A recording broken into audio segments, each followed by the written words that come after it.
Hallelujah. ದೇವರ ಪರಿಶುದ್ಧ ನಾಮಕ್ಕೆ ಸ್ತೋತ್ರವಾಗಲಿ. ಇವತ್ತಿನ ವಾಕ್ಯ ಭಾಗ ಹೋಶೇಯ 14ನೇ ಅಧ್ಯಾಯ 4ನೇ ವಚನ. ಈಗಾಗಲೇ ಓದ್ಕೊಂಡ ಹಾಗೆ ವಚನ ಹೇಳುತ್ತೆ, ನಾನು ನನ್ನ ಜನರ ಭ್ರಷ್ಟತ್ವವನ್ನು ಪರಿಹರಿಸಿ ಅವರನ್ನು ಮನಪೂರ್ವಕವಾಗಿ ಪ್ರೀತಿಸುವೆನು, ನನ್ನ ಕೋಪವು ಅವರ ಕಡೆಯಿಂದ ತೊಲಗಿ ಹೋಯಿತು. ಆಮೇಲೆ ಸೊ ಈ ಒಂದು ಹೋಶೇಯ ಚಿಕ್ಕ ಪ್ರವಾದಿ ಎಂಬುದಾಗಿ ಗುರುತಿಸಲ್ಪಡ್ತಾನೆ. ಇಲ್ಲಿವರೆಗೂ ಕಳೆದ ವಾರ ತನಕ ನಾವು ನೋಡಿದ್ದು ದೊಡ್ಡ ಪ್ರವಾದಿಗಳು, ಯೆಶಾಯ, ಯೆರೆಮೀಯ, ಯೆಹೆಜ್ಕೇಲ, ಪ್ರಲಾಪಗಳು ಮತ್ತು ದಾನಿಯೇಲ. ಈ 5 ಪುಸ್ತಕಗಳು ಬಂದು ದೊಡ್ಡ ಪ್ರವಾದಿಗಳು ಅಂತ ಕರೀತಾರೆ. ಯಾವ ಪ್ರವಾದಿಗಳು? ದೊಡ್ಡ ಪ್ರವಾದಿಗಳು. ಇದುವರೆಗೂ ನಾವು ದೊಡ್ಡ ಪ್ರವಾದಿಗಳಲ್ಲಿ ಅತ್ಯಂತ ಮುಖ್ಯವಾದ ವಿಷಯಗಳನ್ನು ಧ್ಯಾನ ಮಾಡಿದ್ವಿ. ಈಗ ನಾವು ಚಿಕ್ಕ ಪ್ರವಾದಿಗಳಲ್ಲಿ ಒಂದೊಂದು ವಾರ ಒಂದೊಂದು ಪುಸ್ತಕದಂತೆ ಧ್ಯಾನ ಮಾಡೋಣ. ಇವತ್ತಿನ ಪುಸ್ತಕ ಹೋಶೇಯ. ಹೋಶೇಯದಿಂದ ಹಿಡಿದು ಹಳೆ ಒಡಂಬಡಿಕೆಯಲ್ಲಿ ಕೊನೆಯ ಪುಸ್ತಕ ಮಲಾಕಿ ಅಂತ. ಸೊ ಈ 12 ಪುಸ್ತಕಗಳನ್ನ 12 ಪ್ರವಾದಿಗಳು, ಈ 12 ಪ್ರವಾದಿಗಳನ್ನ ಚಿಕ್ಕ ಪ್ರವಾದಿಗಳು ಅಂತ ಕರಿತೀವಿ. ಯಾವ ಪ್ರವಾದಿಗಳು? ಚಿಕ್ಕ ಪ್ರವಾದಿಗಳು. ದೊಡ್ಡ ಪ್ರವಾದಿಗಳು ಅಂದ್ರೆ ಯೆಶಾಯನಿಂದ ದಾನಿಯೇಲ ತನಕ 5 ಪುಸ್ತಕಗಳು, ಮತ್ತೆ ಚಿಕ್ಕ ಪ್ರವಾದಿಗಳು ಅಂತ ಹೇಳಿದ್ರೆ ಹೋಶೇಯನಿಂದ ಮಲಾಕಿ ತನಕ ಎಂಬುದಾಗಿ. ಸೊ ಒಬ್ಬೊಬ್ಬ ಪ್ರವಾದಿಯನ್ನ ದೇವರು ಒಂದೊಂದು ದೇಶಕ್ಕೆ ಸುವಾರ್ತೆ ಸಾರೋದಕ್ಕಾಗಿ ಎಬ್ಬಿಸಿದ್ದಾರೆ. ಹಲ್ಲೆಲೂಯಾ. ಒಬ್ಬೊಬ್ಬ ಪ್ರವಾದಿನೂ ಕೂಡ ಒಬ್ಬೊಬ್ಬ ಪ್ರವಾದಿನ ದೇವರು ತನ್ನ ಇಷ್ಟದ ಪ್ರಕಾರ, ತನ್ನ ಒಂದು ಚಿತ್ತದ ಪ್ರಕಾರ ಉಪಯೋಗಿಸಿದ್ದಾರೆ ಎಂಬುದಾಗಿ ನಾವು ನೋಡ್ತೇವೆ. ವಿಶೇಷವಾಗಿ ಇಲ್ಲಿರುವಂತಹ ಹೋಶೇಯ, ಅವನ ಜೀವಿತವನ್ನೇ ದೇವರು ಒಂದು ಮಾದರಿಯಾಗಿ ಇಟ್ಟುಕೊಂಡು ಸುವಾರ್ತೆಯನ್ನ ಸಾರೋದಕ್ಕೆ. ಈ ಹೋಶೇಯನ ಬಗ್ಗೆ ಅವನ ಒಂದು ಜೀವಿತವನ್ನ ಒಂದು ಚಿಕ್ಕ ಕಥೆಯಾಗಿ ಹೇಳ್ಬಿಡ್ತೀನಿ. ಈ ಹೋಶೇಯ ಇಸ್ರಾಯೇಲಿಗೆ ಪ್ರವಾದಿ. ಯಾವ ದೇಶಕ್ಕೆ? ಇಸ್ರಾಯೇಲ್ ದೇಶಕ್ಕೆ. ಯಾಕಂದ್ರೆ ಈಗಾಗಲೇ 2 ದೇಶಗಳಾಗಿ ವಿಂಗಡವಾಗಿಬಿಟ್ಟಿದೆ. ಇಸ್ರಾಯೇಲ್ ಒಂದೇ ಇದ್ದಿದ್ದು, ಆದ್ರೆ ಸೊಲೊಮೋನನ ನಂತರ, ಸೊಲೊಮೋನ ಅನ್ನುವ ರಾಜನ ನಂತರ ಇಸ್ರಾಯೇಲ್ ದೇಶ 2 ಭಾಗವಾಗಿ ಬೇರ್ಪಟ್ಬಿಡ್ತು. ಒಂದು ಇಸ್ರಾಯೇಲ್ ಅಂತ, ಇನ್ನೊಂದು ಯಹೂದ ಅಂತ. ಅದಕ್ಕೆ ಬೈಬಲ್ ಅಲ್ಲಿ ಯಹೂದ, ಇಸ್ರಾಯೇಲ್ ಅಂತ ಮತ್ತೆ ಮತ್ತೆ ಬರ್ತಾ ಇರೋದನ್ನ ನಾವು ನೋಡ್ತೇವೆ. ಸೊ ಇಲ್ಲಿ ಈ ಯಹೂದ ದೇಶದಲ್ಲಿ 2.5 ಕುಲ ಇರುತ್ತೆ. ಯಾಕೋಬನ 12 ಮಂದಿ ಮಕ್ಕಳಲ್ಲಿ 2.5 ಕುಲದವರು ಯಹೂದ ದೇಶದಲ್ಲೂ, ಇನ್ನು ಮಿಕ್ಕ 9.5 ಕುಲ ಇಸ್ರಾಯೇಲ್ ದೇಶದಲ್ಲಿ ಇರುತ್ತೆ. ಇಸ್ರಾಯೇಲ್ ದೇಶಕ್ಕೆ ಸಮಾರ್ಯ ರಾಜಧಾನಿ ಆಗಿರುತ್ತೆ. ಯಾವ ದೇಶ? ಸಮಾರ್ಯ ಅನ್ನುವಂಥದ್ದು ರಾಜಧಾನಿ. ಯಾವ ದೇಶಕ್ಕೆ? ಇಸ್ರಾಯೇಲ್ ದೇಶಕ್ಕೆ. ಅದೇ ಯಹೂದ ದೇಶಕ್ಕೆ ಯೆರೂಸಲೇಮ್ ರಾಜಧಾನಿ ಆಗಿರುತ್ತೆ. ಅದಕ್ಕೆ ದೇವರು, ನೀನು ಯಹೂದಕ್ಕೆ ಹೋಗಿ ಸುವಾರ್ತೆ ಸಾರು, ನೀನು ಯೆರೂಸಲೇಮ್ಗೆ ಹೋಗಿ ಇಸ್ರಾಯೇಲ್ಗೆ ಹೋಗಿ ಸುವಾರ್ತೆ ಸಾರು, ನನ್ನ ವಾಕ್ಯವನ್ನ ಹೇಳು ಅಂತ ಹೇಳ್ಬಿಟ್ಟು ಪ್ರವಾದಿಗಳನ್ನ ಹೇಳ್ತಾರೆ. ಸೊ ಈ ಒಬ್ಬ ಹೋಶೇಯ ಪ್ರವಾದಿಯನ್ನ ದೇವರು ಇಸ್ರಾಯೇಲ್ ದೇಶದ ರಾಜಧಾನಿ ಆಗಿರುವಂತ ಸಮಾರ್ಯ ಪಟ್ಟಣಕ್ಕೆ ದೇವರ ವಾಕ್ಯವನ್ನ ಸಾರೋದಕ್ಕಾಗಿ ಕಳಿಸ್ತಾರೆ. ಅವನ ಜೀವಿತವೇ ಒಂದು ಮಾದರಿಯಾಗಿರುತ್ತೆ. ಈಗ ಇವತ್ತಿನ ಅಂಶ ಏನು? ಶಾಶ್ವತವಾದ ದೇವರ ಪ್ರೀತಿ ಅಂತ. ಅಂದ್ರೆ ದೇವರ ಪ್ರೀತಿ ಶಾಶ್ವತವಾದ. ದೇವರ ಪ್ರೀತಿಯಲ್ಲಿ ಬದಲಾವಣೆ ಬರಲ್ಲ. ಹೊಸ ಒಡಂಬಡಿಕೆಯಲ್ಲಿ ಕೂಡ ಸುವಾರ್ತೆ 3:16 ದೇವರು ಈ ಲೋಕದ ಮೇಲೆ ಎಷ್ಟೋ ಪ್ರೀತಿಯನ್ನಿಟ್ಟು ತನ್ನ ಒಬ್ಬನೇ ಮಗನನ್ನು ಕೊಟ್ಟನು, ಆತನ ನಂಬುವ ಒಬ್ಬನಾದರೂ ನಾಶವಾಗದೆ ಎಲ್ಲರೂ ನಿತ್ಯ ಜೀವನ ಪಡೆಯಬೇಕಂತ ಅದನ್ನು ಕೊಟ್ಟನು. ದೇವರು ನಮ್ಮನ್ನ ಎಷ್ಟು ಪ್ರೀತಿ ಮಾಡ್ತಾರೆ ಅಂದ್ರೆ ದೇವರ ಪ್ರೀತಿಗೂ ನಮ್ಮ ಪ್ರೀತಿಗೂ ತುಂಬಾ ವ್ಯತ್ಯಾಸ ಇದೆ. ದೇವರ ಪ್ರೀತಿ ಷರತ್ತುಗಳಿಲ್ಲದೆ ಇರೋದು, ನಮ್ಮ ಪ್ರೀತಿ ಷರತ್ತುಗಳಿರೋದು. ಕಂಡೀಷನ್ ಅನ್ಕಂಡೀಷನಲ್ ಅಂತ ಹೇಳ್ತಾರೆ. ದೇವರ ಪ್ರೀತಿ ಷರತ್ತು ಇಲ್ಲದಿರೋದು. ಷರತ್ತು ಅಂದ್ರೆ ಏನು? ನೀನು ಇದನ್ನ ಮಾಡಿದ್ರೆ ನಾನು ಪ್ರೀತಿ ಮಾಡ್ತೀನಿ, ನೀನು ಹೀಗಿದ್ರೇನೆ ಪ್ರೀತಿ ಮಾಡ್ತೀನಿ ಅನ್ನೋದು ಷರತ್ತು. ಷರತ್ತು ರಹಿತವಾದದ್ದು ನೀನು ಇರೋ ಹಾಗೆ ನಾನು ನಿನ್ನ ಪ್ರೀತಿ ಮಾಡ್ತೀನಿ ಅನ್ನೋದು ಅದು ದೇವರ ಪ್ರೀತಿ. ಹಲ್ಲೆಲೂಯಾ. ಈಗ ನಾವು ಕೆಲವನ್ನ ಇಷ್ಟಪಡ್ತೀವಿ, ಕೆಲವೊಂದು ಇಷ್ಟಪಡಲ್ಲ. ಅಂದ್ರೆ ಕಾರಣ ಏನು? ನಮ್ಗೆ ಇಷ್ಟಕ್ಕೆ ಅವರಿದ್ರೆ ಇಷ್ಟಪಡ್ತೀವಿ, ನಮ್ಗೆ ಇಷ್ಟ ಆಗದೆ ಇರೋದಕ್ಕೆ ಕೆಲವರಿದ್ರೆ ಅವ್ರು ಯಾರಿದ್ರು ಕೂಡ ನಾವು ಇಷ್ಟಪಡಲ್ಲ. ನಮ್ಮ ಮನೆಯವರಾದ್ರೂ ನಾವು ಅವ್ರನ್ನ ಇಷ್ಟಪಡಲ್ಲ. ಅದೇ ದೇವ್ರು ಆಗಲ್ಲ. ಒಂದು ವೇಳೆ ದೇವರು ಆ ರೀತಿ ಷರತ್ತು ಬದ್ಧವಾಗಿ ಪ್ರೀತಿ ಮಾಡೋರಾಗಿದ್ರೆ, ಷರತ್ತುಗಳೊಂದಿಗೆ ದೇವರು ನಮ್ಮನ್ನ ಪ್ರೀತಿ ಮಾಡೋದಾದ್ರೆ ನಾವು ಯಾರು ದೇವರ ಪ್ರೀತಿನ ಪಡ್ಕೊಳಕ್ ಆಗ್ತಿಲ್ಲ. ನಾವು ಇನ್ನೂ ಪಾಪಿಗಳಾಗಿರ್ಬೇಕಾದ್ರೆ ದೇವರು ನಮ್ಮನ್ನ ಪ್ರೀತಿ ಮಾಡುವಂತ ದೇವರು ಅಂತ ಹೇಳುತ್ತೆ. ನಾವೆಲ್ಲ ಒಳ್ಳೆಯವರನ್ನ ಪ್ರೀತಿ ಮಾಡ್ತೀವಿ, ಕೆಟ್ಟವರಾದ ನಮ್ಮನ್ನ ದೇವರು ಪ್ರೀತಿ ಮಾಡಿರೋದು ಆತನ ಪ್ರೀತಿಗೆ ನಮ್ಮ ಪ್ರೀತಿಗೂ ಹೋಲಿಕೆ ಮಾಡ್ಕೊಳಕ್ಕಾಗಲ್ಲ. ಈ ಹೋಶೇಯನನ್ನ ದೇವರು ಕರೀತಾರೆ. ಇಸ್ರಾಯೇಲನ್ನ, ಸಮಾರ್ಯ ಪಟ್ಟಣವನ್ನ ದೇವರು ಎಷ್ಟು ಪ್ರೀತಿ ಮಾಡ್ತಾರೆ ಅನ್ನೋದನ್ನ, ಏನೋ ಎಷ್ಟು ಪ್ರೀತಿ ಮಾಡ್ತಾರೆ ಅನ್ನೋದನ್ನ ಹೋಶೇಯನ ಜೀವನದ ಮೂಲಕ ದೇವರು ಮಾತನಾಡ್ತಾರೆ. ಹೋಶೇಯ ಹೇಳ್ತಾರೆ, ನೀನು ಹೋಗಿ ಒಂದು ಹುಡುಗಿನ ಮದುವೆ ಆಗಬೇಕು. ಅವಳ ಹೆಸರು ಗೋಮೇರ. ಏನಂತ? ಗೋಮೇರ ಅಂತ ಹೇಳಿ ಅವಳ ಹೆಸರು. ಸೊ ಇಲ್ಲಿ ನಾವು ನೋಡ್ತಿರುವಂಥದ್ದು, ಆ ಒಂದು ಗೋಮೇರನ ಮದುವೆ ಆದ್ಮೇಲೂ ಅವಳೇನ್ ಮಾಡ್ತಾಳೆ ಗೊತ್ತ? ಗಂಡನನ್ನ ಬಿಟ್ಟು ಇನ್ನೊಬ್ಬರ ಜೊತೆ ಓಡೋಗುತ್ತೆ. ಗಂಡನನ್ನ ಬಿಟ್ಟು ಬೇರೊಬ್ಬರ ಜೊತೆ ಓಡೋದು. ದೇವರು ಹೇಳ್ತಾನೆ, ನೀನು ಮತ್ತೆ ಹೋಗಿ ಅವಳನ್ನ ಕರ್ಕೊಂಬ. ದೇವರು ಅವಳನ್ನ ನನ್ನನ್ನ ಬೇಡ ಅನ್ಕೊಂಡು ಹೋಗ್ಬಿಟ್ಟಿದ್ದಾಳೆ. ನಾನು ಮತ್ತೆ ಹೇಗೆ ಅವಳನ್ನ ಕರ್ಕೊಂಬರ್ಲಿ ಅಂದ್ರೆ ಕರ್ಕೊಂಬ ಹೋಗು. ಮತ್ತೆ ಇವನು ಹೋಗಿ ಒಂದು ಬೆಳ್ಳಿಯನ್ನ ಕೊಟ್ಟು, ದವಸ ಧಾನ್ಯಗಳನ್ನ ಕೊಟ್ಟು, ಸ್ವಂತ ಹೆಂಡತಿನ ಇನ್ನೊಬ್ಬರಿಂದ ಕೊಂಡ್ಕೊಬರ್ತಾರೆ. ಮತ್ತೆ ಇಬ್ಬರು ಗಂಡು ಮಕ್ಕಳು, ಒಂದು ಹೆಣ್ಮಕ್ಳು ಆಗುತ್ತೆ. ಆ ಮೂವರು ಮಕ್ಕಳು ಕೂಡ ದೇವರು ಒಂದೊಂದು ಹೆಸರು ಕೊಡ್ತಾನೆ. ದೇವರೇ ಹೆಸರು ಹೇಳ್ತಾನೆ. ಆ ಹೆಸರು ಹೇಳುವಂತೆ ನೀವು ಆಮೇಲೆ ಅದನ್ನ ಓದ್ ನೋಡಿ, ಮೊದಲನೇ ಅಧ್ಯಾಯದಲ್ಲೇ ಇರುತ್ತೆ. ದೇವರು ಪ್ರೀತಿನ ಕಳ್ಕೊಂಡಿರೋರು ಅಂತ, ದೇವರಿಂದ ತೊಲಗಿಸಲ್ಪಟ್ಟವರು ಅಂತ ಆ ಹೆಸರುಗಳ ಅರ್ಥ. ಯಾಕಂತ ಹೇಳಿದ್ರೆ ದೇವ್ರಿಗೆ ಇಷ್ಟವಾಗೋ ರೀತಿಯಲ್ಲಿ ಇಸ್ರಾಯೇಲರು ನಡ್ಕೊಳ್ತಾ ಇಲ್ಲ, ಆ ಸಮಾರ್ಯ ಪಟ್ಟಣದವರು ನಡ್ಕೊಳ್ತಾ ಇಲ್ಲ. ಅದಕ್ಕೋಸ್ಕರ ಮತ್ತೆ ಅವ್ರು ನೋಡುವಂತೆ ಇನ್ನೊಬ್ಬರ ಜೊತೆಗೆ ಮತ್ತೆ ಕರ್ಕೋಬ ಅಂತ ಹೇಳ್ತಾರೆ. ಇದು ದೇವರು ಒಂದು ಸೂಚನೆಯ ಮೇರೆಗೆ ಮಾತನಾಡ್ತಾ ಇರೋದು. ಇದನ್ನ ಆತ್ಮಿಕವಾಗಿ ಇಸ್ರಾಯೇಲ್ ಬಗ್ಗೆ ದೇವರು ಮಾತನಾಡ್ತಾ ಇದ್ದಾರೆ. ಇಡೀ ಹೋಶೇಯನ ಪುಸ್ತಕದಲ್ಲಿ ಇಸ್ರಾಯೇಲ್ ಜನರು ಕೂಡ ಇದೇ ತರ ನನ್ನನ್ನ ಬಿಟ್ಟು ಓಡೋಗ್ತಾ ಇದ್ದಾರೆ.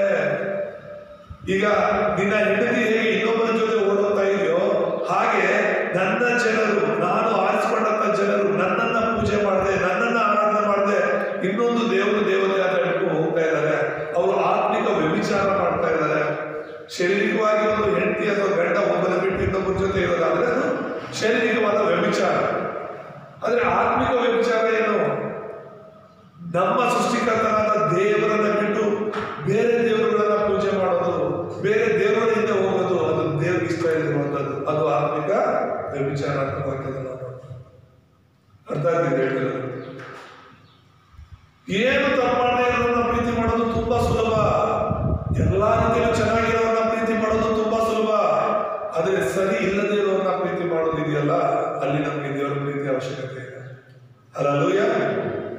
ಸರಿ ಇಲ್ದಿರೋರು, ಅವರ ಜೀವನ ಸರಿ ಇಲ್ದಿರೋರನ್ನ ನಾವು ಪ್ರೀತಿ ಮಾಡ್ಬೇಕಾದ್ರೆ ನಿಜವಾಗ್ಲೂ ನಮ್ಮ ಪ್ರೀತಿಯಿಂದ ಪ್ರೀತಿ ಮಾಡಕ್ ಆಗೋದೇ ಇಲ್ಲ, ನಮ್ಮ ಮನಸ್ಸಿಂದ ಪ್ರೀತಿ ಮಾಡಕ್ ಆಗೋದೇ ಇಲ್ಲ. ಸ್ವಲ್ಪ ತಪ್ಪಿದ್ರು ಸಾಕು, ನೀನು ಅದು ಮಾಡಿದೆ, ನೀನು ಇದು ಮಾಡಿದೆ ಅಂತ ಬಿಟ್ಟು ಬೇಡ ಅಂತ ಎಷ್ಟೋ ಜನ ಇವತ್ತು ಗಂಡ ಹೆಂಡ್ತಿರು ಸಣ್ಣ ಸಣ್ಣ ತಪ್ಪುಗಳಿಗೆ ಬೇಡ ಅಂತ ಬಿಟ್ಟು ಹೋಗ್ತಾ ಇದ್ದಾರೆ. ಅವರೇ ಸರಿ ಇರಲ್ಲ, ಅವ್ರು ಸರಿ, ಯಾರೇ ಸರಿ ಇರಲ್ಲ. ಒಂದ್ಸರಿ ಗಂಡ ತಪ್ಪಿದ್ರೆ ಇನ್ನೊಂದ್ಸರಿ ಹೆಂಡತಿ ತಪ್ಪಿರುತ್ತೆ. ಆ ತರ ಸಣ್ಣ ಪುಟ್ಟ ತಪ್ಪುಗಳಿಗೆ ಗಂಡ ಹೆಂಡತಿ ದೂರ ಆಗೋದಾದ್ರೆ ಇವತ್ತು ಯಾರು ಗಂಡ ಹೆಂಡತಿ ಜೊತೆ ಇರಕ್ಕೆ ಆಗ್ತಿರ್ಲಿಲ್ಲ. ಏನಕ್ಕೆ ಹೇಳ್ತಿದ್ದೀನಿ ಅಂತ ಹೇಳಿದ್ರೆ, ಮನುಷ್ಯರ ಒಂದು ಆಲೋಚನೆ ಏನಂದ್ರೆ ಅವರೇ ತಪ್ಪು ಮಾಡ್ತಾ ಇದ್ರು ಕೂಡ ನನ್ನ ಗಂಡ ತಪ್ಪು ಮಾಡಬಾರ್ದು, ಅವರೇ ತಪ್ಪು ಮಾಡ್ತಾ ಇದ್ರು ನನ್ನ ಹೆಂಡತಿ ತಪ್ಪು ಮಾಡಬಾರ್ದು, ಅವರೇ ತಪ್ಪು ಮಾಡ್ತಾ ಇದ್ರು ನನ್ನ ಮಕ್ಕಳು ತಪ್ಪು ಮಾಡಬಾರ್ದು, ಅವರೇ ತಪ್ಪು ಮಾಡ್ತಾ ಇದ್ರು ನಮ್ಮ ಅಪ್ಪ ಅಮ್ಮ ತಪ್ಪು ಮಾಡಬಾರ್ದು ಅಂತ ಈ ತರ ಒಂದು ಆಲೋಚನೆ ಇದೆ. ನಾನು ಮನುಷ್ಯರ ಬಗ್ಗೆ ಇಲ್ಲಿ ಮಾತಾಡೋಕೆ ಬರ್ತಾ ಇಲ್ಲ, ದೇವ್ರ ಬಗ್ಗೆ. ನೀನು ನಾನು ಎಷ್ಟೇ ದೇವ್ರಿಗೆ ಕೋಪ ಬರ್ತಿದ್ರು, ದೇವ್ರಿಗೆ ಇಷ್ಟ ಇದ್ದಿರುವಂತ ಜೀವಿತವನ್ನ ಜೀವಿಸಿದ್ರು, ದೇವ್ರು ನಮ್ಮನ್ನ ಇನ್ನೂ ಪ್ರೀತಿ ಮಾಡ್ತಾ ಇದ್ದಾರೆ. ಹಲ್ಲೆಲೂಯಾ. ದೇವ್ರ ವಾಕ್ಯದಲ್ಲಿ ಹೇಳುವಾಗೆ, ಅಂಶ ಹೇಳುವಾಗೆ, ದೇವರು ನಿನ್ನನ್ನ ಪ್ರೀತಿಸಿದ್ದು ಶಾಶ್ವತ ಪ್ರೇಮದಿಂದ. ಆ ಪ್ರೀತಿ ಬದಲಾಗುವುದಿಲ್ಲ. ಮನುಷ್ಯರ ಪ್ರೀತಿ ಬದಲಾಗ್ತಾ ಹೋಗುತ್ತೆ, ಆದರೆ ದೇವರ ಪ್ರೀತಿ ಎಂದೆಂದಿಗೂ ಒಂದೇ ತರ ಇರುತ್ತೆ. ಬದಲಾಗಿರೋ ಪ್ರೀತಿ ಅಂದ್ರೆ ಏನು? ಶಾಶ್ವತವಾದ ಪ್ರೀತಿ ಅಂದ್ರೆ ಏನು? ಎಂದೆಂದಿಗೂ ಒಂದೇ ತರ ಇರುವಂತ ಪ್ರೀತಿ. ಹಲ್ಲೆಲೂಯಾ. ನಾವು ಒಳ್ಳೇದು ಮಾಡಿದ್ರೆ ದೇವರು ಹೆಚ್ಚು ಪ್ರೀತಿ ಮಾಡೋದು, ನಾವು ತಪ್ಪು ಮಾಡಿದ್ರೆ ದೇವರು ಕಡಿಮೆ ಪ್ರೀತಿ ಮಾಡೋದು ಅಂತ ಅಲ್ಲ. ಅದು ಷರತ್ತುಬದ್ಧವಾದ ಪ್ರೀತಿ. ಆದರೆ ದೇವರು ಯಾವುದೇ ಷರತ್ತಿಲ್ಲದೆ ನಮ್ಮನ್ನ ಪ್ರೀತಿ ಮಾಡ್ತಾ ಇದ್ದಾರೆ. ಸೊ ಇದು ಈ ಒಂದು ಇಡೀ ಪುಸ್ತಕದ ಒಂದು ಸಾರಾಂಶ. ಇದರ ಕೆಲವು ಪಾಯಿಂಟ್ಗಳಾಗಿ ನಾವು ಅರ್ಥ ಮಾಡ್ಕೊಳ್ಳೋಕೆ ಪ್ರಯತ್ನ ಮಾಡೋಣ. ಇವತ್ತಿನ ಅಂಶ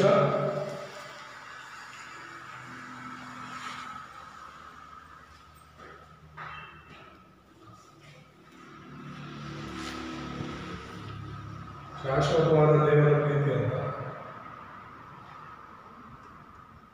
ಹೋಶೇಯ 14:4 ಪರೀಕ್ಷೆಯಲ್ಲಿ ಇಸ್ರಾಯೇಲರ ಪಾಪಗಳನ್ನು ಮೊದಲು ಮಾಡೋಣ.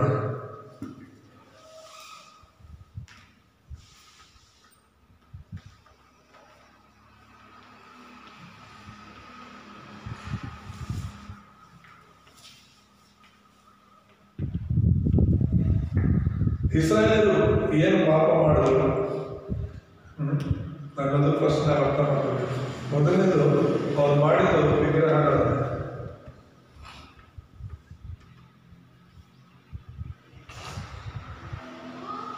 ಇದರಲ್ಲಿ ನಾವು ನೋಡಬಹುದು ಹೋಶೇಯ, ಇಲ್ಲಿ ನಾನು ಬರೆಯೋ ವಚನಗಳೆಲ್ಲ ಇದೇ ಪುಸ್ತಕದಿಂದ, ಅದಕ್ಕೋಸ್ಕರ ಪುಸ್ತಕದ ಹೆಸರು ಬರೆಯಲ್ಲ. ಹೋಶೇಯ 2:7, 8ನೇ ಅಧ್ಯಾಯ 4-6, 10ನೇ ಅಧ್ಯಾಯ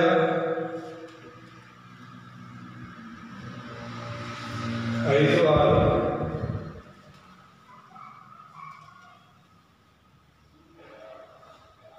ಮತ್ತು 13ನೇ ಅಧ್ಯಾಯ 1-2. ಸೊ ಈ ವಚನಗಳನ್ನು ನಾವು ನೋಡುವಾಗ ಅವರು ವಿಗ್ರಹಾರಾಧನೆ ಮಾಡ್ತಾ ಇದ್ದಾರೆ ಎಂಬುದಾಗಿ ನೋಡ್ತೇವೆ. ಒಂದು ವಚನವನ್ನು ನಾವು ಓದೋಣ. ಇಷ್ಟು ವಚನಗಳಿಂದ ಒಂದು ವಚನವನ್ನು ನಾವು ಓದೋಣ.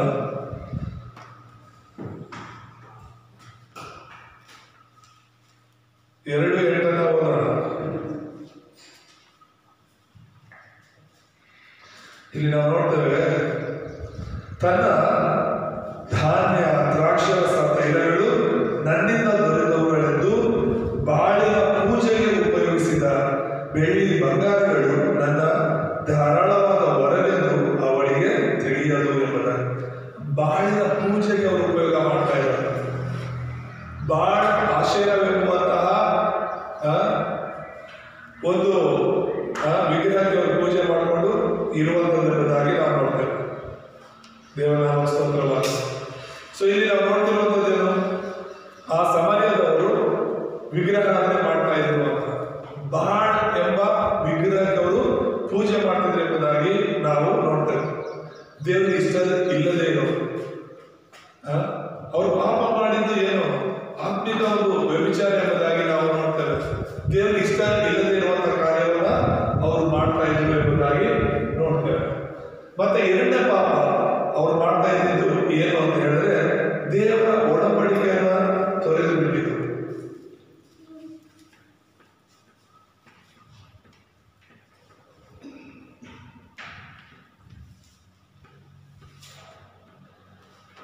ದೇವರ ಒಡಂಬಡಿಕೆಯನ್ನು ಅವರು ತೊರೆದು ಬಿಟ್ಟರು ಎಂಬುದಾಗಿ ನೋಡ್ತೇವೆ. ಹೋಶೇಯದಲ್ಲಿ 5:5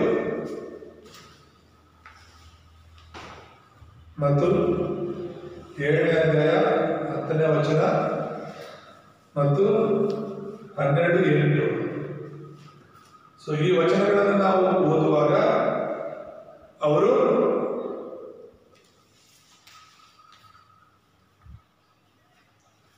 ದೇವರ ವಾಕ್ಯವನ್ನ ನಾವು ನೋಡ್ತೇವೆ. ದೇವರ ಒಂದು ವಚನವನ್ನ, ದೇವರು ಕೊಟ್ಟಂತ ಒಡಂಬಡಿಕೆಯನ್ನ ಅವರು ಮರೆತು ಬಿಟ್ಟರು ಎಂಬುದಾಗಿ. ಹಲ್ಲೆಲೂಯ. ಈ ದೇವರು ಇಸ್ರಾಯೇಲರನ್ನ ಆರಿಸಿಕೊಂಡಿದ್ದು, ನಾನೊಬ್ಬನೇ ದೇವರು, ನನ್ನ ಹೊರತು ನಿಮಗೆ ಬೇರೆ ದೇವರುಗಳು ಇರಬಾರದು. ಅದು ಆಕಾಶದಲ್ಲಾಗಲಿ ಭೂಮಿಯಲ್ಲಾಗಲಿ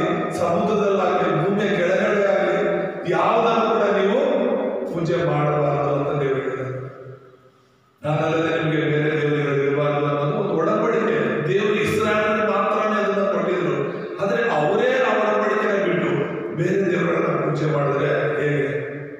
ನಿನಗೂ ನನಗೂ ಅಷ್ಟೇ. ಯೇಸು ಮಾತ್ರನೇ ದೇವರು ಅಂತ ಹೇಳಿ, ಯೇಸು ಮಾತ್ರನೇ ದೇವರು ಎಂಬುದಾಗಿ ನಾವು ನೋಡ್ತೇವೆ. ದೇವರ ನಾಮಸ್ಕಾರ ಹೋಗವ, ನೀವು ಅಲ್ಲಿ ಹಿಂದೆ ಕೂತ್ಕೋಗ್ಬೇಡ. ಇಲ್ಲಿ ನಾವು ನೋಡ್ತಿರುವಂಥದ್ದು ದೇವರು ಕೊಟ್ಟಂತ ಒಡಂಬಡಿಕೆಯನ್ನ ಏನ್ ಮಾಡಬಾರ್ದು, ತೊರೆಯಬಾರದು, ಅದನ್ನು ಮೀರಬಾರದು ಎಂಬುದಾಗಿ ನಾವು ನೋಡ್ತೇವೆ. ಮೂರನೇದಾಗಿ ಅವರು ಮಾಡಿದಂತ ಪಾಪ ಏನು? ಅವರು ಧಾರ್ಮಿಕ ಜೀವನವನ್ನು ಜೀವಿಸಿದರು ಎಂಬುದಾಗಿ.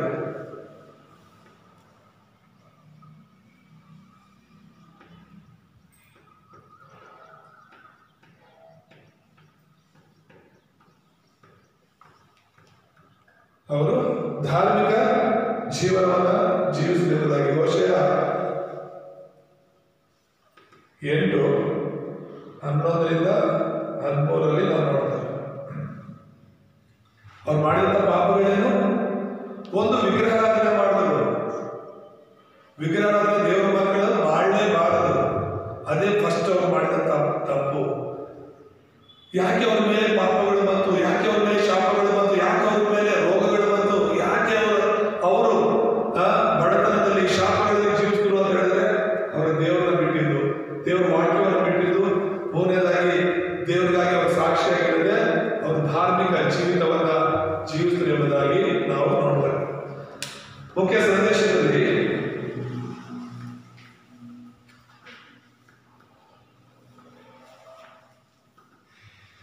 ಮೂರು ವಿಷಯಗಳನ್ನು ನಾವು ನೋಡೋಣ. ಮೊದಲನೇದು ದೇವರ ಶಾಶ್ವತ ಪ್ರೀತಿ ಎಂಬುದು.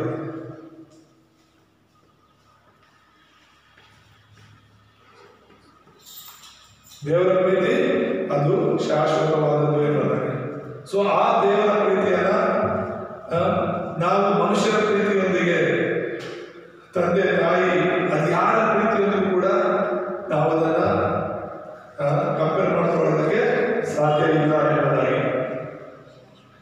ಇವತ್ತಿನ ಈ ಒಂದು ಹೋಶೇಯನ ಪುಸ್ತಕದಿಂದ ನಾವು ನೋಡೋದಾದ್ರೆ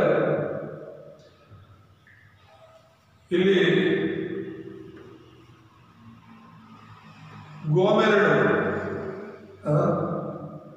ಇಸ್ರಾಯೇಲಿಗೆ ಸಮಾನವಾಗಿದೆ. ಗೋಮೆರಡು ಇಸ್ರಾಯೇಲಿಗೆ ಸಮಾನವಾಗಿದೆ. ಇದು ಹೋಶೇಯ ಯಾವ ರೀತಿ ಗೋಮೆರಳನ್ನ ಮದುವೆಯಾಗಿ ಇವಳು ನನ್ನ ಸ್ವಂತ, ಅವರ ಹೆಂಡತಿರು ಅವರ ಗಂಡಂದರು ಅವರಿಗೆ ಸ್ವಂತ ಅಲ್ವಾ, ಅವರನ್ನ ಬಿಟ್ಟು ಬೇರೆ ಯಾರನ್ನ ಸ್ವಂತ ಅಂತ ಹೇಳಕ್ಕಾಗಲ್ಲ, ಯಾರನ್ನು ಹೇಳಕ್ಕಾಗಲ್ಲ. ಹಾಗೇನೆ ದೇವರು ಇಸ್ರಾಯೇಲ್ ಜೊತೆ ಒಡಂಬಡಿಕೆ ಮಾಡಿಕೊಂಡು ಇವಳು ನನ್ನವಳು ಅಂತ, ನನ್ನ ಒಡಂಬಡಿಕೆಯ ದೇಶ ಅಂತ ಹೇಳಿ ಇಸ್ರಾಯೇಲನ್ನ ದೇವರು ಆರಿಸ್ಕೊಂಡಿದ್ರು. ಹಲ್ಲೆಲೂಯಾ, ದೇವರ ನಾಮಕ್ಕೆ ಸ್ತೋತ್ರವಾಗಲಿ. ಸೊ ಇಲ್ಲಿ ನಾವು ನೋಡ್ತಿರೋದೇನು? ಗೋಮೆರಳು ಪಾಪ ಮಾಡಿ ದೇವರ ಆ ಒಂದು ಗಂಡನಿಂದ ದೂರವಾದಾಗಲಿಲ್ಲ,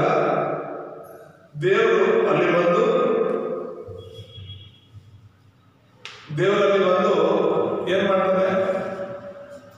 ಹೋಶೇಯನ ಕಳಿಸಿ ನೀನು ಬಂದು ನಿನ್ನ ಹೆಂಡತಿನ ಕರ್ಕೊಂಡು ಬಂದು ಮತ್ತೆ ನೀನು ಅವಳನ್ನ ಪ್ರೀತಿ ಮಾಡು, ಅವಳನ್ನ ಸೇರಿಸ್ಕೊ ಅಂತ ಹೇಳೋದು. ಹಾಗೇನೆ ದೇವರ ಪ್ರೀತಿ ಎಷ್ಟಿದೆ ಇಸ್ರಾಯೇಲ್ ಮೇಲೆ ಅನ್ನೋದು ತೋರಿಸುತ್ತೆ. ಸೊ ಇಲ್ಲಿ ವಚನವನ್ನ ನಾವು ನೋಡುವಾಗ 1ನೇ ಅಧ್ಯಾಯ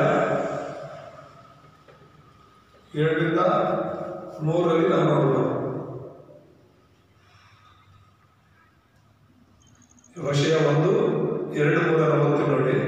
ಯೆಹೋವನು ಹೋಶೇಯನ ಸಂಗಡ ಮೊದಲು ಮಾತನಾಡಿದಾಗ ಆತನು ಅವನಿಗೆ, ನೀನು ಹೋಗಿ ವ್ಯಭಿಚಾರಿಣಿಯನ್ನು ಮದುವೆ ಮಾಡಿಕೊಂಡು ವ್ಯಭಿಚಾರದಿಂದಾಗುವ ಮಕ್ಕಳನ್ನು ಸೇರಿಸಿಕೋ, ದೇಶವು ನನ್ನನ್ನು ಬಿಟ್ಟು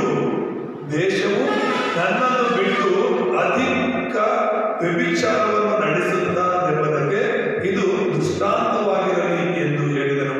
ಅದರಂತೆ ಹೋಶೇಯನು ಹೋಗಿ ದಿಬ್ಲಾಯಿಮಿನ ಮಗಳಾದ ಗೋಮೆರಳನ್ನು ಮದುವೆಯಾದನು. ಅವಳು ಗರ್ಭಿಣಿಯಾಗಿ ಅವನಿಗೆ ಗಂಡು ಮಗುವನ್ನು ಇದ್ದಾಗ ಯೆಹೋವನು ಅವನನ್ನು ಕುರಿತು, ಈ ಮಗುವಿಗೆ ಇಸ್ರೇಲ್ ಎಂಬ ಹೆಸರಿಡು, ಇಸ್ರೇಲಿನಲ್ಲಿ ಸುರಿಸಿದ ರಕ್ತಕ್ಕೆ ಪ್ರತಿಯಾಗಿ ಸ್ವಲ್ಪ ಕಾಲದೊಳಗೆ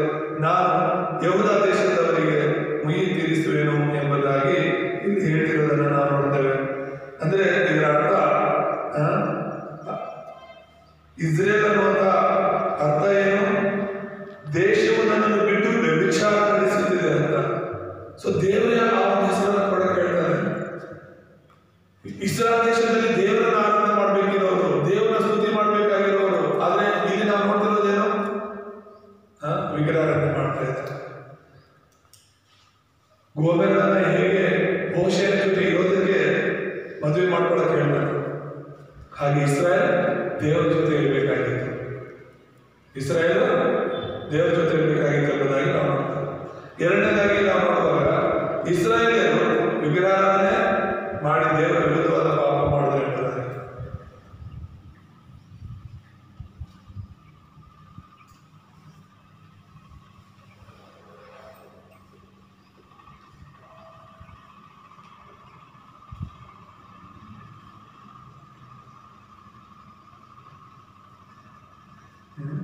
ಇಸ್ರಾಯೇಲ್ ದೇಶ ವಿಗ್ರಹಾರಾಧನೆ ಮಾಡಿ ಪಾಪ ಮಾಡ್ತಾರೆ. ಆದರೂ ದೇವರು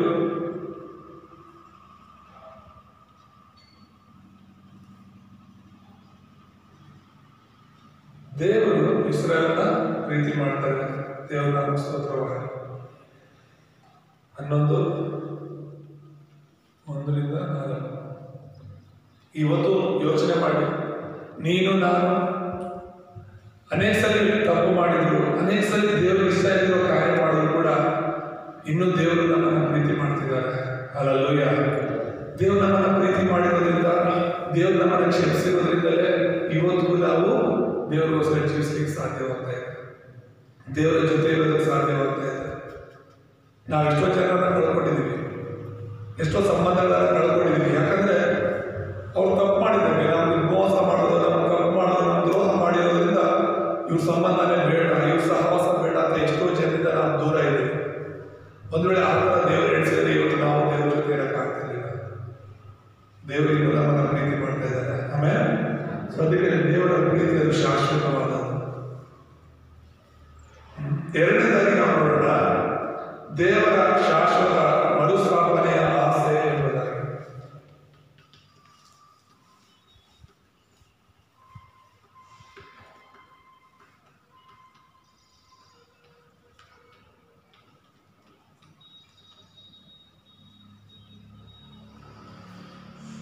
ದೇವರ ಶಾಶ್ವತ ಮರುಸ್ಥಾಪನೆಯ ಆಸೆ. ಮರುಸ್ಥಾಪನೆ ಅಂದ್ರೆ ಏನು? ಪದೇ ಪದೇ ಬಿದ್ದೋಗಿರುವಂತ ಇಸ್ರಾಯೇಲನ್ನ, ದೇವರಿಂದ ದೂರವಾಗಿರುವಂತ ಇಸ್ರಾಯೇಲನ್ನ ಮತ್ತೆ ದೇವರ ಜೊತೆಗೆ ಕರ್ಕೋಬೇಕು ಅಂತ. ಎಷ್ಟೋ ದೇಶಗಳು ಇಲ್ಲದೆ ಹೋಗ್ಬಿಡ್ತು. ಆದಮನ ಕಾಲದಿಂದ ಇದುವರೆಗೂ ನಾವು ನೋಡೋದಾದ್ರೆ ಎಷ್ಟೋ ದೇಶಗಳು ಒಪ್ಪಿಕೊಳ್ತು. ಆದ್ರೆ ಇವತ್ತು ಭೂಮಿ ಮೇಲಿಂದ ಎಷ್ಟೋ ದೇಶಗಳು ಕಾಣದೆ ಹೋಯಿತು. ಆ ದೇಶಗಳು ಇಲ್ಲದೇ ಹೋಯಿತು. ಇವತ್ತಿಗೂ ಇಸ್ರಾಯೇಲ್ ದೇಶ ಇದೆ. ಹಲ್ಲೆಲೂಯಾ. ಇವತ್ತಿಗೂ ಇಸ್ರಾಯೇಲ್ ದೇಶ ಇದೆ. ಅದಕ್ಕೆ ಕಾರಣ ದೇವರ ಆಸ್ಪತ್ರೆಗಳ ದೇಶ. ಇಸ್ರಾಯೇಲ್ ಸುತ್ತಲೂ ಕೂಡ ಯಾವ ದೇಶಗಳಿವೆ? ಮುಸ್ಲಿಂ ದೇಶಗಳಿವೆ. ಯಾವ ದೇಶಗಳು? ಮುಸ್ಲಿಂ ದೇಶ. ನಮ್ಮ ಭಾರತ ದೇಶಕ್ಕೆ ಒಂದೇ ಒಂದು ಮುಸ್ಲಿಂ ದೇಶ ಇದೆ ಪಕ್ಕದಲ್ಲಿ, ಪಾಕಿಸ್ತಾನ. ಆ ಪಾಕಿಸ್ತಾನ ಯಾವಾಗ ಬರುತ್ತೋ, ಯಾವಾಗ ಯಾವ ರೀತಿ ಬಾಂಬ್ ಹಾಕುತ್ತೋ. ಮೊನ್ನೆ ಕೂಡ ಆ ಟೂರಿಸ್ಟ್ ಪ್ಲೇಸಲ್ಲಿ ಪೆಹಲ್ಗಾಮ್ ಅನ್ನುವಂತಹ ಜಾಗದಲ್ಲಿ ಟೂರಿಸ್ಟ್ಗಳು ಹೋಗಿ ಆ ಜಮ್ಮು ಕಾಶ್ಮೀರಲ್ಲಿ ಇದ್ದಂಥ ಸಮಯದಲ್ಲಿ ಇದ್ದಕ್ಕಿದ್ದರೆ ಟೆರರಿಸ್ಟ್ಗಳು ಬಂದು ತುಂಬಾ ಜನರನ್ನ ಸಾಯಿಸ್ಬಿಟ್ರು. ನಾನು ಹೇಳ್ತಿರೋದು ಒಂದು ದೇಶ ಪಾಕಿಸ್ತಾನ ಪಕ್ಕದಲ್ಲಿದೆ. ಅದು ಯಾವಾಗ ಬಂದು ಯಾರನ್ನ ಸಾಯಿಸುತ್ತೋ ಗೊತ್ತಿಲ್ಲ. ಆ ಒಂದು ದೇಶದಿಂದ ರಕ್ಷಣೆ ಮಾಡ್ಕೊಳ್ಳೋದು ಕೂಡ ನಮ್ಮ ಸೈನ್ಯ ಪ್ರತಿದಿನ ಕಾವಲು ಕಾಯ್ತಾ ಇದೆ. ಅಷ್ಟು ಕಾವಲು ಕಾದ್ರೂ ಕೂಡ ಅದು ಯಾವ ಮೂಲೆಯಿಂದ ನುಗ್ಗಿ ಬರ್ತಿದೆ ಅದು ಗೊತ್ತಿಲ್ಲ.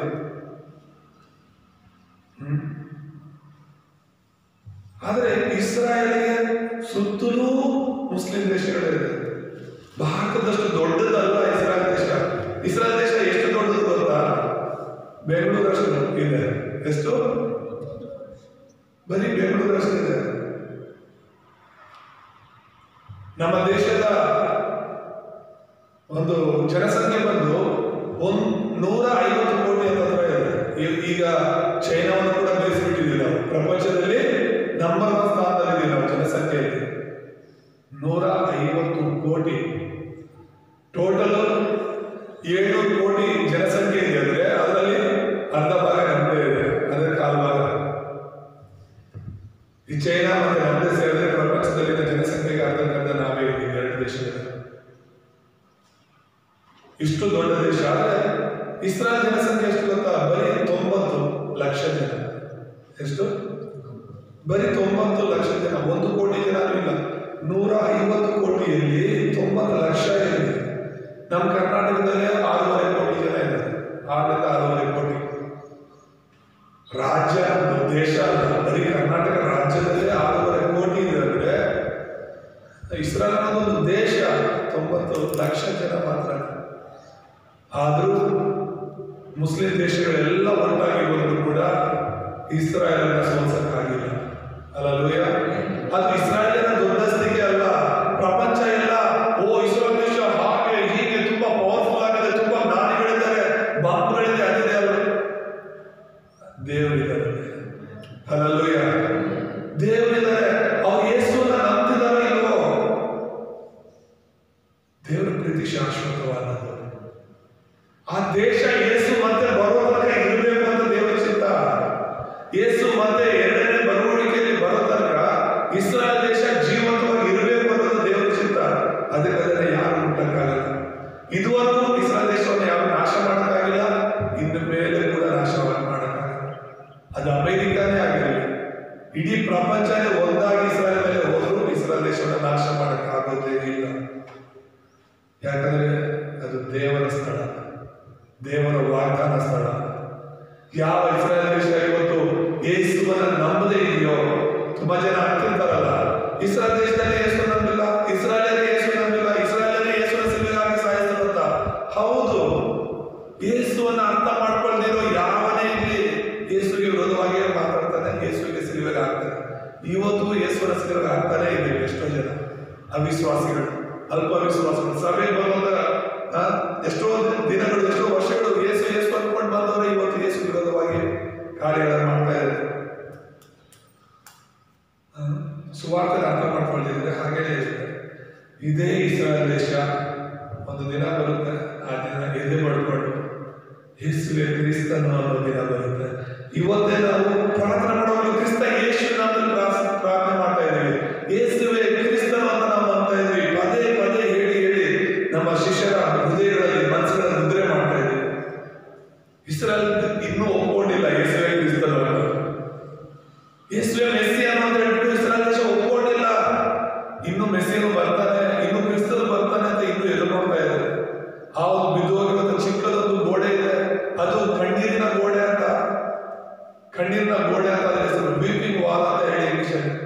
ಹೋಗಿ ಹೋದ್ರೆ ಈಗಲೂ ಕೂಡ ಪ್ರಾರ್ಥನೆ ಮಾಡ್ತಾ ಇದ್ದಾರೆ.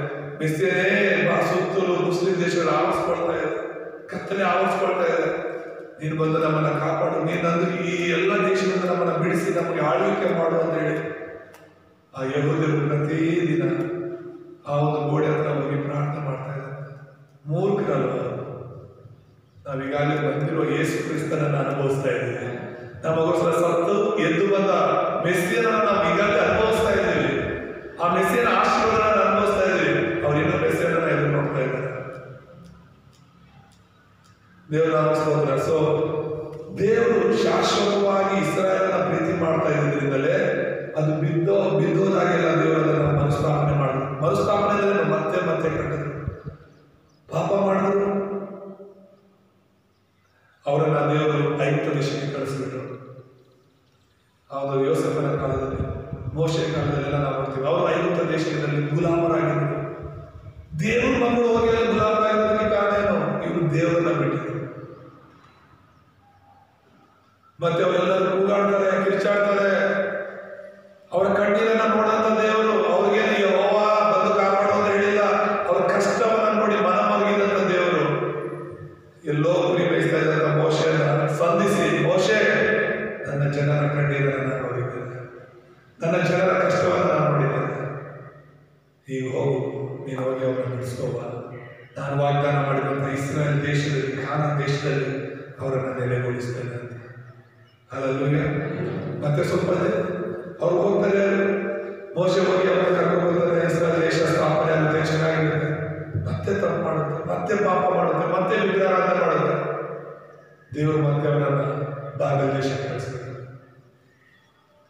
ಬಾಬೆಲ್ ದೇಶದಲ್ಲಿ ಸುಮಾರು 20 ವರ್ಷಗಳು ಇರ್ತಾರೆ. ಅಲ್ಲಿ ಮತ್ತೆ ಅವ್ರು ಕೂಗಾಡ್ತಾರೆ, ಕಿರ್ಚಾಡ್ತಾರೆ, ದೇವ್ರ ಕಡೆ ನೋಡ್ತಾರೆ. ಆಗ ದೇವರವರನ್ನ ಮತ್ತೆ ಎಜ್ರ, ನೆಹೆಮ್ಯ ಆ ಎರಡು ಪುಸ್ತಕಗಳಲ್ಲಿ ನೋಡಿದ್ರೆ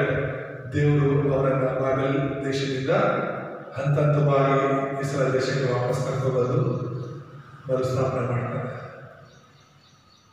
ಹೊಸ ಒಡಂಬಡಿಕೆಯ ಕಾಲದಲ್ಲಿ ಯೇಸುವನ್ನು ಅವರು ನಂಬದೇ ಇರೋ ಕಾರಣ ರೋಮಪುರದ ಚಕ್ರವರ್ತಿಯಾದಂತಹ ಟೈಟಸ್ ಅಂತ ಹೇಳಿ ಆ ಚಕ್ರವರ್ತಿ ಬಂದು ಇಸ್ರಾಯೇಲನ್ನೆಲ್ಲ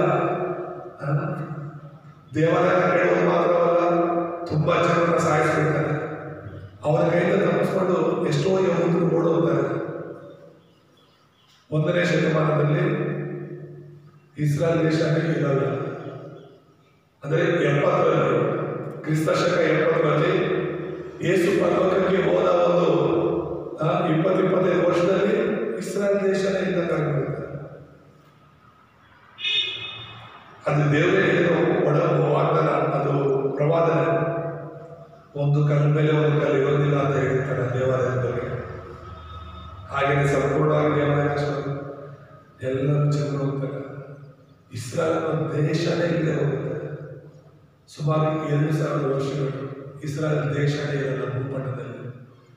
ಎಲ್ಲ ದೇಶಗಳಲ್ಲಿ ಇದು ಕೂಡ ಹೋಗ್ಬಿಡ್ತು ಅಂದ್ಕೊಂಡು ಇಸ್ರಾಯೇಲ್ ದೇಶ ಏನಷ್ಟೇ ಮತ್ತೆ ಬಿಟ್ಟಿದ್ರು ಇಸ್ರಾಯೇಲ್ ದೇಶವನ್ನ.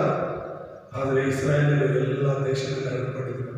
2ನೇ ಮಹಾಯುದ್ಧ ನಡೆದ ಮೇಲೆ ಇಸ್ರಾಯೇಲರೆಲ್ಲರೂ ಕೂಡ ಮತ್ತೆ ಒಗ್ಗಟ್ಟಾಗಿ ಬಂದು ಇಸ್ರಾಯೇಲ್ ದೇಶದಲ್ಲಿ ನೆಲೆ ಊರಿದ್ರು. ಹಲ್ಲೆಲೂಯಾ. ನಿಮಗೆ ಗೊತ್ತಾ, ಒಂದು ಕುಟುಂಬ ಹುಟ್ಕೋಬೇಕಾದ್ರೆ ಕಷ್ಟ. ಒಂದೇ ದಿನಕ್ಕೆ ಒಂದು ಗ್ರಾಮ ಒಂದೇ ದಿನ ಹುಟ್ಕೋಬೇಕಾದ್ರೆ ಕಷ್ಟ. ಒಂದೇ ದಿನಕ್ಕೆ ಒಂದು ಗ್ರಾಮ ಆಗ್ಬಿಡ್ಬೇಕು ಅಂದ್ರೆ ಕಷ್ಟ. ಅಂಥದ್ರಲ್ಲಿ ದೇವರು ಇಸ್ರಾಯೇಲ್ ದೇಶವನ್ನು, ಇಡೀ ಇಸ್ರಾಯೇಲ್ ಕರೆತಂದು ಇಸ್ರಾಯೇಲ್ ದೇಶವನ್ನು ಒಂದೇ ದಿನದಲ್ಲಿ ಸ್ಥಾಪನೆ ಮಾಡಿ ಇಸ್ರಾಯೇಲ್ ದೇಶವನ್ನು ಸ್ಥಾಪನೆ ಮಾಡಿ. ಹಲ್ಲೆಲೂಯಾ. ಏನಿಲ್ಲದಿರೋರಾಗಿ ಬಂದಂಥವರು ಇವತ್ತು ಹಂತವಾಗಿ ಪ್ರಪಂಚದಲ್ಲಿ 10 ಅಭಿವೃದ್ಧಿ ಹೊಂದಿರುವ ದೇಶಗಳಲ್ಲಿ ಒಂದು ದೇಶವಾಗಿ ನಿಂತಿದೆ. ಅದು ಅವರ ಹೆಮ್ಮೆ ಅಲ್ಲ, ಅವರನ್ನ ಶಾಶ್ವತ ಪ್ರೇಮದಿಂದ ಪ್ರೀತಿ ಮಾಡುವ ದೇವರ ಒಂದು ದೊಡ್ಡ ಸ್ಥಿತಿ. ಹಲ್ಲೆಲೂಯಾ. ಇವತ್ತು ನಾನು ನೀವು ಏನಾಗಿದ್ದೇವೋ ನಮ್ಮ ಒಂದು ಜ್ಞಾನ, ನಮ್ಮ ಬುದ್ಧಿ, ನಮ್ಮ ಬಲ ಅಲ್ಲವೇ ಅಲ್ಲ, ದೇವರು ನಮ್ಮ ಜೊತೆ ಇರೋದ್ರಿಂದ. ಹಲ್ಲೆಲೂಯಾ. ಹಾಗಾಗಿ ಆತನ ಮರುಸ್ಥಾಪನೆ ಮಾಡೋದನ್ನು ನಾವು ನೋಡ್ತೇವೆ. ತನ್ನ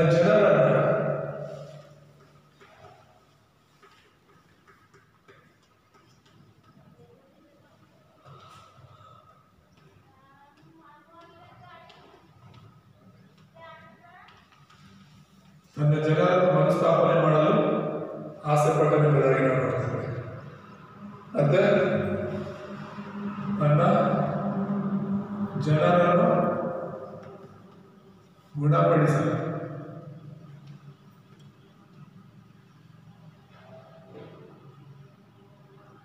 ಆಸೆ ಪಟ್ಟ. 3ನೇದಾಗಿ ನಾವು ನೋಡ್ತೇವೆ, ತನ್ನ ಜನರು ತನ್ನ ಕಡೆಗೆ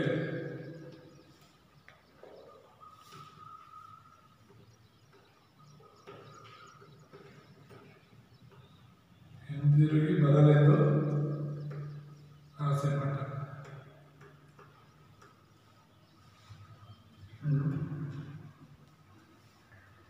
6:1-3 ಮತ್ತು 10-12ನೇ ವಚನದಲ್ಲಿ ನಾವು ನೋಡ್ತೇವೆ ದೇವರು ಯಾವ ರೀತಿ ಇಸ್ರಾಯೇಲ್ ವಾಪಸ್ ಬರಬೇಕು ಅಂತ.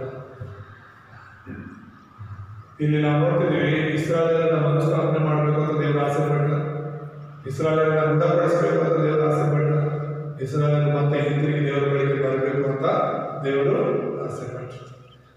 ಇದೇ ನಮ್ಮ ಜೀವನದಲ್ಲೂ ಕೂಡ ನೋಡ್ಕೋಬಹುದು.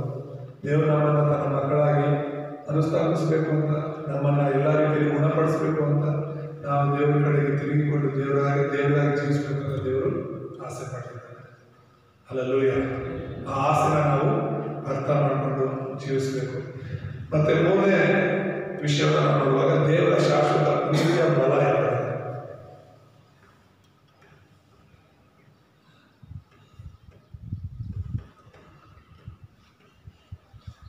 ಮೊದಲನೇದು ನಾವು ದೇವರ ಶಾಶ್ವತ ಪ್ರೀತಿಯನ್ನು ನೋಡ್ತಾ ಇದ್ರೆ, 2ನೇದಾಗಿ ದೇವರ ಶಾಶ್ವತ ಮರುಸ್ಥಾಪನೆಯ ಆಸೆ ಅಥವಾ ಪ್ರೀತಿ ಅಂತ ನಾವು ನೋಡ್ತೇವೆ. ಇದು ಮೂರನೇದಾಗಿ ದೇವರ ಶಾಶ್ವತ ಪ್ರೀತಿಯ ಬಲ ಎಂಬುದಾಗಿ ನೋಡ್ತೇವೆ. ಏನದು ಅಂತ ನಾವು ನೋಡುವಾಗ ದೇವರ ಪ್ರೀತಿ ಕೊನೆಯಿಲ್ಲದ್ದು.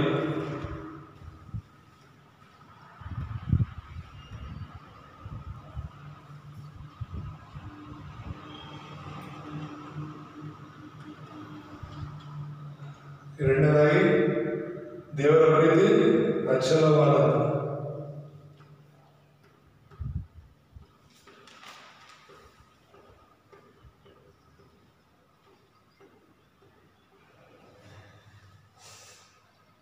ಹನ್ನೊಂದು 8, 9 ಮತ್ತೆ ಮೂರನೇದಾಗಿ ದೇವರ ಪ್ರೀತಿ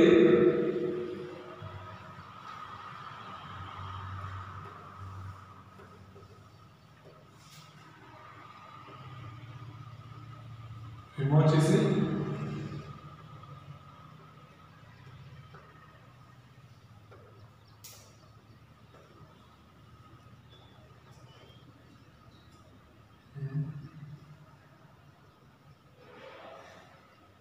ದೇವರ ಪ್ರೀತಿ ವಿಮೋಚಿಸಿ ರೂಪಾಂತರ ಪಡಿಸುವಂಥದ್ದು ಎಂಬುದಾಗಿ ನಾವು ನೋಡ್ತೇವೆ. 14:4-7 ವಚನ. ಒಂದು ವೇಳೆ ಈ ವಚನಗಳೆಲ್ಲ ಓದಿಸೋಕೆ ಸಮಯ ಇಲ್ಲೇ ಇರ್ಬೋದು. ನೀವು ವಾಪಸ್ ಹೋಗ್ಬಿಟ್ಟು ಈ ವಚನಗಳನ್ನು ನೀವು ಓದಿದ್ರೆ ಏನು ಹೇಳ್ತಿದ್ದೀನಿ ಅಂತ ಅರ್ಥ ಆಗುತ್ತೆ. 3ನೇ ಪಾಯಿಂಟ್ ನಾವು ನೋಡ್ತಾ ಇರೋದು ದೇವರ ಪ್ರೀತಿ, ಆ ಪ್ರೀತಿಯ ಬಲ ಇಷ್ಟು ಅಂತ ಹೇಳಿ. ದೇವರ ಒಂದು ಶಾಶ್ವತವಾದ ಪ್ರೀತಿಯ ಬಲ ಅಂದರೆ ಅದು ನಿಜವಾದ ಪ್ರೀತಿ ಕೊನೆ ಇಲ್ಲದೆ ಇರುವಂಥದ್ದು. ದೇವರ ಪ್ರೀತಿನ ನಾವು ಅಳತೆ ಮಾಡೋಕ್ಕಾಗಲ್ಲ. ಮತ್ತೆ ಆ ದೇವರ ಪ್ರೀತಿ ಅಚಲವಾದದ್ದು. ಅಚಲ ಅಂದ್ರೆ ಏನು? ಅದು ಯಾವತ್ತೂ ಮಾರ್ಪಡದೇ ಇರುವಂಥದ್ದು, ಕದಲದೇ ಇರುವಂಥದ್ದು. ಅದಕ್ಕೆ ದೇವರ ವಾಕ್ಯದಲ್ಲಿ ದೇವರು ನಿನ್ನನ್ನು ನನ್ನನ್ನು ಪ್ರೀತಿ ಮಾಡಿರೋದು ಅಂಥ ಒಂದು ಶಾಶ್ವತವಾದ ಪ್ರೀತಿಯಿಂದ ಎಂಬುದಾಗಿ. ಮತ್ತೆ ಮೂರನೇದಾಗಿ ಆ ದೇವರ ಪ್ರೀತಿ ನಮ್ಮನ್ನ ಬಿಡುಗಡೆಗೊಳಿಸುತ್ತೆ. ಆ ದೇವರ ಪ್ರೀತಿ ನಮ್ಮನ್ನ ದೇವರ ಮಕ್ಕಳಾಗಿ ಮತ್ತೆ ರೂಪಾಂತರಗೊಳಿಸುತ್ತೆ. ಹಲ್ಲೆಲೂಯ. ಸೈತಾನನ ಮಕ್ಕಳಾಗಿದ್ದ ನಾವು, ಪಾಪಿಗಳಾಗಿದ್ದ ನಾವು ಪರಿಶುದ್ಧರಾಗಿ ರೂಪಾಂತರವಾಗಿರೋದು ಈ ದೇವರ ಪ್ರೀತಿಯ ಬಲದಿಂದ. ಹಲ್ಲೆಲೂಯ. ಕತ್ತಲೆಯಿಂದ ನಾವು ಬೆಳಕಿಗೆ ಬಂದದ್ದು ದೇವರ ಪ್ರೀತಿಯ ಬಲದಿಂದ. ಆತನ ಪ್ರೀತಿಯ ಬಲ ನಮ್ಮನ್ನು ಸೆಳೆದುಕೊಂಡಿದೆ. ಹಲ್ಲೆಲೂಯ. ದೇವರ ನಾಮಕ್ಕೆ ಸ್ತೋತ್ರವಾಗಲಿ. ಮತ್ತೆ ಮುಕ್ತಾಯದಲ್ಲಿ ನಾವು ನೋಡುವಾಗ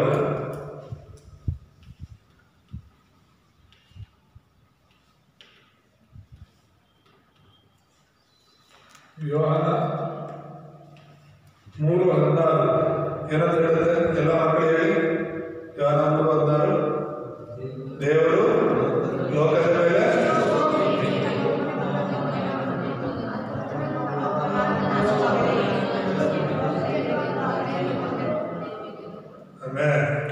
ದೇವರು ಲೋಕದ ಮೇಲೆ ಎಷ್ಟೋ ಪ್ರೀತಿಯನ್ನು ಇಟ್ಟರು.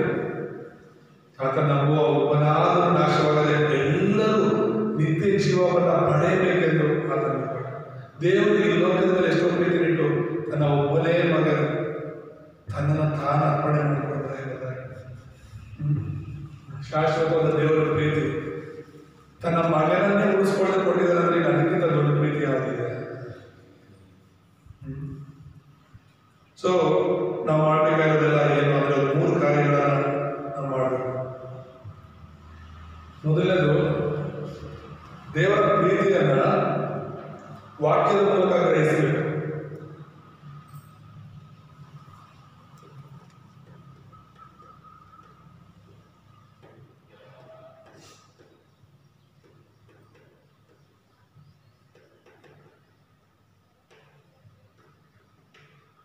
ದೇವರ ಪ್ರೀತಿಯನ್ನು ವಾಕ್ಯದ ಮೂಲಕ ಗ್ರಹಿಸಬೇಕು.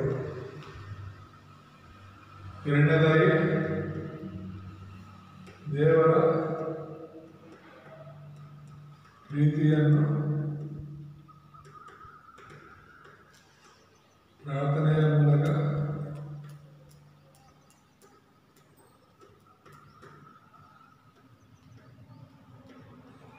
ಅನುಭವಿಸಬೇಕು.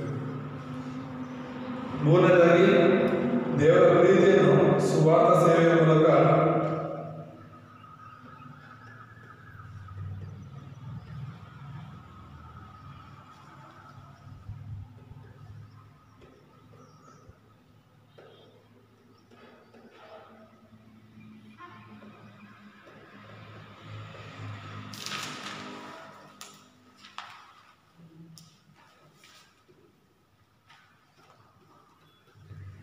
ದೇವರ ಪ್ರೀತಿಯನ್ನು ಸ್ವಾರ್ಥ ಸೇವೆ ಮೂಲಕ ಇತರರಿಗೆ ಸಾರಿ ಹೇಳಬೇಕೆಂದರೆ ಈ ದೇವರ ಪ್ರೀತಿಯನ್ನು ದೇವರ ವಾಕ್ಯದಿಂದ ನಾವು ಗ್ರಹಿಸಬೇಕು. ಬೈಬಲಲ್ಲಿ ದೇವರು ನಿನ್ನ ಎಷ್ಟು ಪ್ರೀತಿ ಮಾಡ್ತಿದ್ದಾರೆ ಅಂತ ಫಸ್ಟ್ ನಾವು ಅರ್ಥ ಮಾಡ್ಕೊಳ್ಬೇಕು.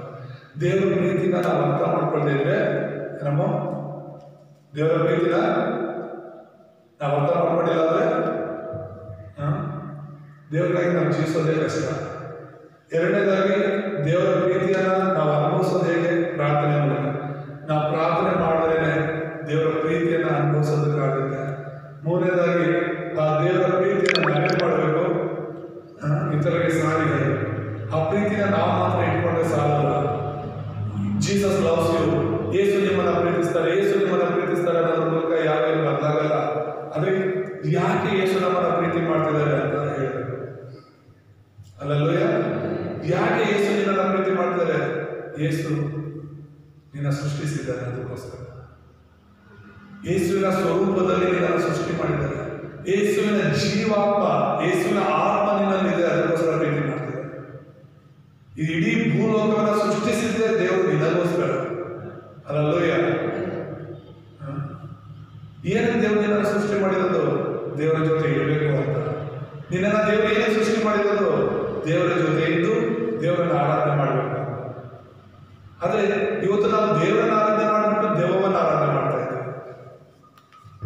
ದೆವ್ವವನ್ನು ಆರಾಧನೆ ಮಾಡ್ತಿರೋ ಜನರಿಗೆ ಹೋಗಿ ಹೇಳಬೇಕು, ನಿನ್ನ ಸೃಷ್ಟಿಕರ್ತನ ದೆವ್ವ ಅಲ್ಲ, ದೇವರು ಅಂತ. ಅಲ್ಲಲ್ಲೂಯ್ಯ.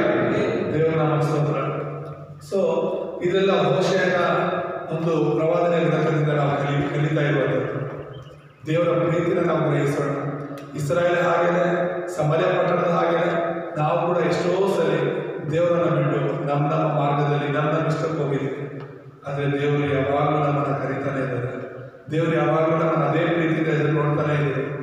ಒಂದಲ್ಲ ಇನ್ನೊಂದ್ಸಲಿ ದೇವರು ನಮಗೆ ಸೇವಕರ ಮೂಲಕ, ವಿಶ್ವಾಸಗಳ ಮೂಲಕ, ವಾಕ್ಯದ ಮೂಲಕ ಗದರಿಸಿ ಎಚ್ಚರಿಸಿ ಇವತ್ತು ದೇವರ ಸಹ ನಿಲ್ಲುವಂತೆ ಮಾಡಿದ್ದಾರೆ. ಅಲ್ಲಲ್ಲೂಯ್ಯ. ಒಂದು ವೇಳೆ ಇವತ್ತು ನೀನು ಈ ಒಂದು ದೇವರ ಪ್ರೀತಿನ ಇನ್ನೂ ಆಳವಾಗಿ ತಿಳ್ಕೊಂಡಿರೋದಾದರೆ ನೀನು ಇನ್ನೂ ದೇವರನ್ನ ಹೆಚ್ಚಾಗಿ ಪ್ರೀತಿ ಮಾಡ್ತಾ ಈ 3 ಕಾರ್ಯಗಳನ್ನು ಮಾಡೋದನ್ನು ಮರೆಯಬಾರದು. ದೇವರ ವಾಕ್ಯವನ್ನು ಪ್ರೀತಿಸು, ದೇವರ ಒಂದು ಪ್ರಾರ್ಥನೆಯನ್ನು ಪ್ರೀತಿಸು, ದೇವರ ಸೇವೆಯನ್ನು ಪ್ರೀತಿಸು. ಆಮೇಲೆ ಈ ವಾಕ್ಯದಿಂದ ದೇವರು ನಮ್ಮನ್ನು ಆಶೀರ್ವಾದ ಮಾಡಿ. ಪ್ರಾರ್ಥನೆ ಮಾಡೋಣ. ನಮ್ಮನ್ನು ಬಹಳವಾಗಿ ಪ್ರೀತಿಸಿದ ನಮ್ಮ ತಂದೆಯಾದ ದೇವರೇ, ನಮ್ಮ ಪರಿಶುದ್ಧ ನಾಮಕ್ಕೆ ಸ್ತೋತ್ರವಾಗಲಿ. ನೀವು ಕೂಡಿ ಬಂದಿರುವ ನಮ್ಮೆಲ್ಲರನ್ನು ಕೂಡ ಬಲಪಡಿಸಿ ಸ್ವಾಮಿ. ಅಪ್ಪ, ಯೂಟ್ಯೂಬ್ ಮೂಲಕ ಕೂಡ ನಿಮ್ಮ ವಾಕ್ಯವನ್ನು ಕೇಳಿರುವಂಥ ಎಲ್ಲ ನಿನ್ನ ಮಕ್ಕಳನ್ನು ಆಶೀರ್ವದಿಸಿ. ಹೋಶೇಯನ ಹಾಗೆ ಅಪ್ಪ, ನಾವು ನಿಮ್ಮ ಸುವಾರ್ತೆನ ಸಾರುವವರಾಗಿ ಸಹಾಯ ಮಾಡಿ. ಅಪ್ಪ, ಗೋಮೆಯೊಳನ್ನ ಯಾವ ರೀತಿ ಅವನನ್ನು ಪ್ರೀತಿ ಮಾಡಲು ನೀವು ಹೇಳಿದ್ರು, ಸೇರಿಸಿಕೊಳ್ಳುವಂತೆ ನೀವು ಹೇಳಿದ್ರು, ಅದೇ ಥರ ನೀವು ಅಪ್ಪ ದೇವರೇ ಗೋಮೆಯೊಳಂತೆ ಇದ್ದ ನಮ್ಮನ್ನ ದೇವರೇ, ಅವನು ದೇವರೇ ಸಮರ್ಯ ಇಸ್ರಾಯೇಲಂತೆ ಇದ್ದ ನಮ್ಮ ಜೀವಿತಗಳನ್ನು ನೀವು ಪ್ರೀತಿಸಿದ್ದೀರಾ, ವಿಮೋಚಿಸಿದ್ದೀರಾ, ರೂಪಾಂತರಗೊಳಿಸಿದರೆ ನಿಮಗೆ ಸ್ತೋತ್ರ ಸ್ವಾಮಿ. ಇನ್ನು ನಮ್ಮ ಜೀವಿತದಲ್ಲಿ ಬೇಡವಾದದ್ದೇನೆಲ್ಲ ಇದೆ ಅದನ್ನು ತೆಗೆದು ಹಾಕಿ ಅಪ್ಪ, ಸಂಪೂರ್ಣವಾದ ನಿಮ್ಮ ಶಾಶ್ವತ ಪ್ರೀತಿಯಲ್ಲಿ ನಾವು ನೆಲೆಗೊಳ್ಳುವಂತೆ ಸಹಾಯ ಮಾಡು. ಹೌದು ಸ್ವಾಮಿ, ನಿಮ್ಮ ವಾಕ್ಯವನ್ನು ಪ್ರೀತಿಸಲು, ಪ್ರಾರ್ಥನೆಯಲ್ಲಿ ನಾವು ನೆಲೆಗೊಳ್ಳಲು, ಸ್ವಾರ್ಥ ಸೇವೆಗಾಗಿ ನಾವು ಜೀವಿಸಲು ಸಹಾಯ ಮಾಡಿ. ಹಾಗೆ ಮಾಡಿದ್ದಕ್ಕಾಗಿ ಸ್ತೋತ್ರ. ಕ್ರಿಸ್ತನಾದ ಯೇಸುವಿನ ಪ್ರಾರ್ಥಿಸಿ ಬಿಡುತ್ತೇವೆ. ಆಮೆನ್.